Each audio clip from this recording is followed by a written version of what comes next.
अब इधर भारतीय टीम इतिहास रचती है, ओडीआई क्रिकेट की वर्ल्ड चैंपियन बनती है, पूरा देश उत्सव मना रहा होता है, खुशियां मना रहा होता है, दिवाली बन रही होती है देश में। और उधर खुद बीसीसीआई का चीफ एनकेपी साल्वे साहब शोक में डूब जाते हैं। उनका बीपी ऊपर चला जाता है, वो टेंशन में आ जाते हैं। उस समय बीसीसीआई के चीफ रहे एनकेपी साल्वे, महाराष्ट्र से आने वाले कांग्रेस के एक बहुत ही सम्मानित नेता, जो राज्यसभा में कांग्रेस के एमपी हुआ करते थे और आगे चल के 1993 में पीवी नरसिम्हा राव के अंडर कैबिनेट मंत्री भी बनने वाले थे। वो साल्वे साहब टेंशन में आ जाते हैं, शोक में डूब जाते हैं,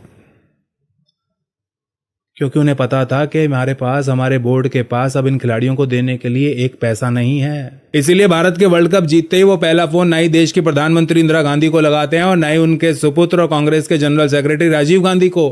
वो सबसे पहला फोन लगाते हैं बीसीसीआई के ट्रेजरर को और अकाउंटेंट को। वो अकाउंटेंट से पूछते हैं कि भाई ये बताओ, बोर्ड के अकाउंट में कितने पैसे पड़े हुए हैं? हमने सोचा नहीं था, लेकिन ये खिलाड़ी वर्ल्ड कप जीत गए और वर्ल्ड कप जीत के जब वापस आएंगे तो इन्हें कुछ देना तो पड़ेगा इनाम में, तो कितने पैसे दे सकते हैं? अकाउंटेंट कहता है कि सर, अगर पूरा अकाउंट भी खाली कर दें, पूरे बैंक अकाउंट पे झाड़ू फेर दें, तब भी 15-20 हज़ार रुपये, ज्यादा से ज्यादा 20 हज़ार रुपये। इसलिए वो अगला फोन अपने पीए को लगाते हैं और पीए से पूछते हैं कि भाई मैं एमपी हूं, मेरे एमपी फंड में मुझे हर साल पैसा मिलता है, तो बताओ उसमें कितने पैसे पड़े हैं, वहां से पैसे निकाले जाएं तो हम खिलाड़ियों को कितने दे सकते हैं? उनका पीए कहता है सर 1 लाख रुपए पड़े हैं, 1 लाख से ऊपर नहीं हो पाएगा, आपके फंड में 1 लाख है, बाकी खर्च हो गए इधर उधर, ये बनवा दिया वो बनवा दिया, 1 लाख रुपए से ऊपर नहीं हो पाएगा आपके फंड में से निकालें तो बीसीसीआई के पास जो पैसे थे और इनके एमपी फंड में जो पैसे थे, वो मिलाकर भी हर खिलाड़ी के लिए इनाम की राशि 25,000 से ऊपर नहीं जा पा रही थी। 25,000 rupees per player world cup जीतने के बाद, उस समय के हिसाब से $2,500 मात्र। उनको इंदिरा गांधी से तो कोई आशा नहीं थी, क्योंकि इंदिरा गांधी ने पहले ही मना कर दिया था।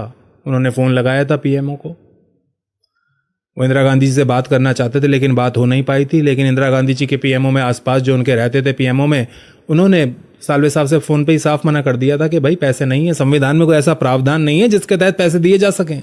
कहां से दें पैसे? कोई कानून तो हो, कोई ऐसा कानून हो, कोई प्रावधान हो संविधान में जिसके तहत हम पैसा, ये फंड्स रिलीज कर सकें। नहीं है हमारे पास कोई ऐसा प्रावधान, तो उन्होंने साफ मना कर दिया था। लेकिन फिर भी साल्वे साहब दिल्ली जा रहे थे, क्योंकि उनको उम्मीद थी राजीव गांधी जी से। राजीव गांधी जी एक युवा नेता थे, कांग्रेस के जनरल सेक्रेटरी भी थे, और अभी पिछले साल यानी कि 1982 में हुए एशियन गेम्स में उन्हें बहुत बड़ी बड़ी जिम्मेदारियां दी गई थी। उन्होंने एशियन गेम्स को मैनेज किया था, खेलों से उनको लगाव था, तो राजीव गांधी से मिलने दिल्ली गए। लेकिन राजीव गांधी जी ने भी अपने हाथ खड़े कर दिए। उन्होंने कहा भाई जब मम्मी ने मना कर दिया तो मैं पैसे कहां से दूं? जो देश की प्रधानमंत्री मेरी मां नहीं दे पा रही, उसने मना कर दिया तो मैं कहां से दूं पैसे?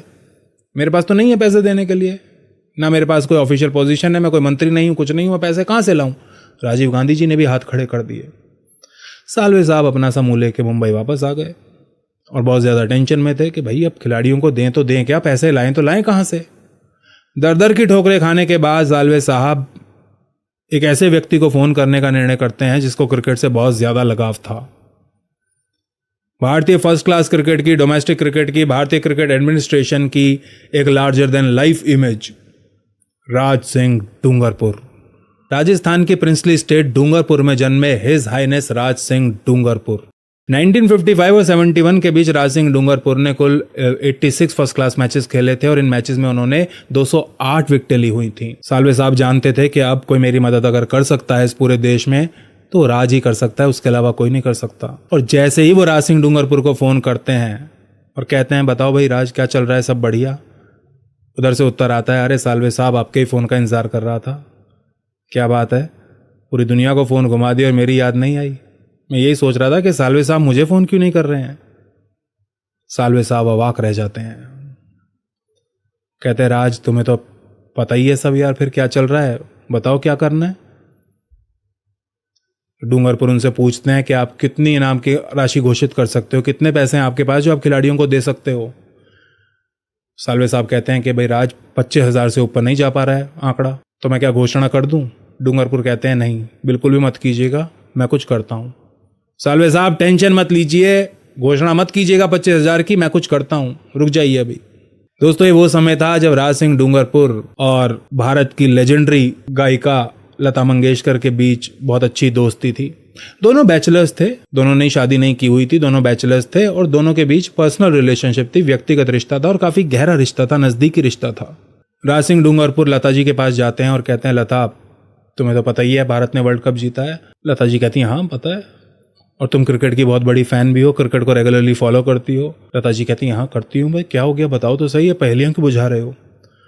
कहते हैं, तुम्हें पता है अब वर्ल्ड कप जीत के टीम वापस आई है और बीसीसीआई वाले कह रहे हैं कि भाई हर खिलाड़ी को 25,000 रुपये देंगे, उससे ज़्यादा नहीं है हमारे पास। लता मंगेशकर जी गुस्से के मारे आग बबूला हो जाती हैं, जो आराम से बैठ के अभी तक डूंगरपुर जी की बातें सुन रही थी, वो गुस्से के मारे खड़ी हो जाती हैं, चिल्लाना शुरू कर देती है, 25,000 रुपये दोगे? क्या पागल हो गए हैं बीसीसीआई वाले? वो इतना बड़ा काम करके आए हैं, खिलाड़ी वर्ल्ड कप जीत के आ रहे हो, तुम उन्हें 25,000 रुपये दोगे? इससे ज्यादा तो हमारे यहाँ एक सिंगर एक गाना गाने का ले लेता, 5 मिनट का गाना गाने का। राज सिंह डूंगरपुर कहते हैं, अब तुम ही बताओ क्या करना है भाई, उनके पास तो इतने ही हैं। उन्होंने प्राइम मिनिस्टर से पूछा है, पीएमओ ने मना कर दिया है, राजीव गांधी जी से बात की सावले साहब ने, उन्होंने भी हाथ खड़े कर दिए कि हमारे पास तो पैसे नहीं है, तो तुम ही बताओ फिर क्या करना है, क्या इलाज है। तो राज सिंह डूंगरपुर उनसे कहते हैं, लता तुम्हारी फिल्म इंडस्ट्री में सब बहुत ज्यादा रिस्पेक्ट करते हैं, तुम्हारा सब सम्मान करते हैं, तुम्हारी बात को कोई टालेगा नहीं, एक म्यूजिक कॉन्सर्ट अगर तुम कर दो। लता मंगेशकर जी कहती हैं, डन, अब तुम टेंशन मत लो, आराम से बैठ जाओ, सब मैं कर लूंगी। लता जी तभी के तभी फोन घुमाना शुरू कर देती हैं इंडस्ट्री के दूसरे सिंगर्स को और म्यूजिशियंस को, और हर वो आदमी जिसको वो फोन करती हैं वो बिना कोई सवाल पूछे, free of charge, free of cost, बिना एक नया पैसा लिए कॉन्सर्ट करने को दिल्ली में तैयार हो जाता है। इतना ही नहीं दोस्तों, लता दीदी और कुछ म्यूजिशियंस मिलकर इस भारतीय टीम के लिए एक गाना भी कंपोज करते हैं, जिसे इस कॉन्सर्ट का ओपनिंग सॉन्ग होने वाला था, जो इस कॉन्सर्ट का। और ये सब काम करते हैं ये म्यूजिशियन, सिंगर्स और लता जी बिना पैसे के, बिना एक पैसा लिए।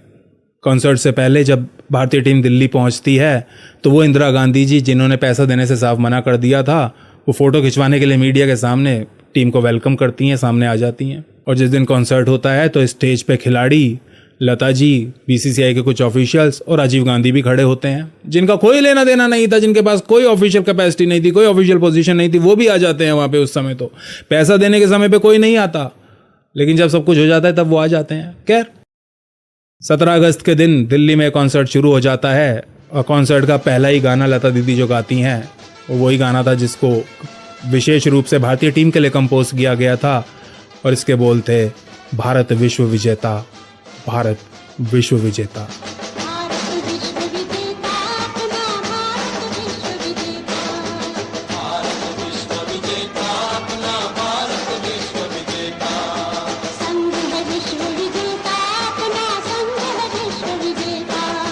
स्वर सम्राज्ञ लता जी द्वारा गाए गए इस गाने के साथ इस कॉन्सर्ट की शुरुआत होती है और ये कॉन्सर्ट खत्म भी हो जाता है। भारतीय फिल्म इंडस्ट्री के और भी कई सिंगर्स इसमें परफॉर्म करते हैं और कॉन्सर्ट खत्म होते होते ऑर्गेनाइजर्स द्वारा भारतीय टीम के लिए पूरे 20 लाख रुपए रेज कर लिए जाते हैं, 20 लाख रुपीस, और तब जाकर कहीं ये राशि भारतीय खिलाड़ियों में बांटी जाती है। कब इंदिरा गांधी 1983 में भारतीय टीम से मिली थी, उनका वेलकम करने आई थी, और इस बार नरेंद्र मोदी आए आज 2024 में 41 साल बाद। उन्होंने 40 मिनट के लिए भारतीय खिलाड़ियों के साथ बातचीत भी की, और जब वो खिलाड़ियों के साथ बातचीत कर रहे थे तब देश को एक बात ऐसी पता चली जो अभी तक नहीं पता थी, और वो बात थी भारतीय टीम के खिलाड़ी ऋषभ पंत से संबंधित। 1.5 साल पहले मेरा एक्सीडेंट हो गया था, तो काफ़ी टफ टाइम चल रहा था। वो मेरे को याद है बहुत ज़्यादा, क्योंकि आपका कॉल आया था सर मेरी मम्मी को, तो बहुत ज़्यादा दिमाग में बहुत सारी चीज़ें चल रही थी। बट जब आपका कॉल आया, मम्मी ने मेरे को बताया कि सर ने बोला कोई प्रॉब्लम नहीं है, तब थोड़ा मेंटली रिलैक्स हुआ काफ़ी। ऋषभ, जब आपका रिकवरी चल रहा था, मैंने आपसे माँ से बात किया था, मैंने 2 बातें कही थी। एक तो मैं पहले डॉक्टर से चर्चा की थी, तो डॉक्टरों से मैंने ओपिनियन लिया था। फिर मैंने कहा कि भाई कहीं इसको बाहर ले जाना है तो आप मुझे बताइए, हम चिंता करेंगे। लेकिन मुझे आश्चर्य था आपकी माँ के आत्मविश्वास का। ऐसा लग रहा था, जब मैं उनसे बात कर रहा था, मेरा परिचय तो नहीं था, कभी मिला तो नहीं था, लेकिन ऐसा लग रहा है जैसे वो मुझे आश्वासन दे रही है। यार बड़ा बड़ा बड़ा गजब का था जी। दोस्तों, एक तरफ तो हमारे देश में इंदिरा गांधी और राजीव गांधी जैसे प्रधानमंत्री रहे हैं, मोरारजी देसाई जैसे प्रधानमंत्री रहे हैं, जिसकी वजह से ना जाने कितने RNDW के एजेंट्स को पाकिस्तान में अपना जीवन खोना पड़ा, आज तक भी जेल में सड़ रहे होंगे। दूसरी तरफ हमारे देश में आज हमें एक नरेंद्र मोदी जैसा प्रधानमंत्री मिला है। उसके एक खिलाड़ी को, और कोई बहुत बड़ा स्टार खिलाड़ी नहीं, नॉर्मल सा खिलाड़ी, एक खिलाड़ी का एक्सीडेंट हो जाता है, उसको चोट लग जाती है, तो पर्सनली उसके ट्रीटमेंट को सुपरवाइज करता है, उसकी मां को फोन करके दिलासा देता है। उसके 8 पूर्व नौसैनिकों को दोहा में मृत्युदंड दे दिया जाता है, तो उसकी भूख प्यास मर जाती है, वो खाना छोड़ देता है। जब तक उनको देश में वापस नहीं ले आता जेल से बाहर निकाल के, तब तक चैन से नहीं बैठता। आज हमें एक ऐसा प्रधानमंत्री मिला हुआ है और हम अभागे उसको 270 सीटें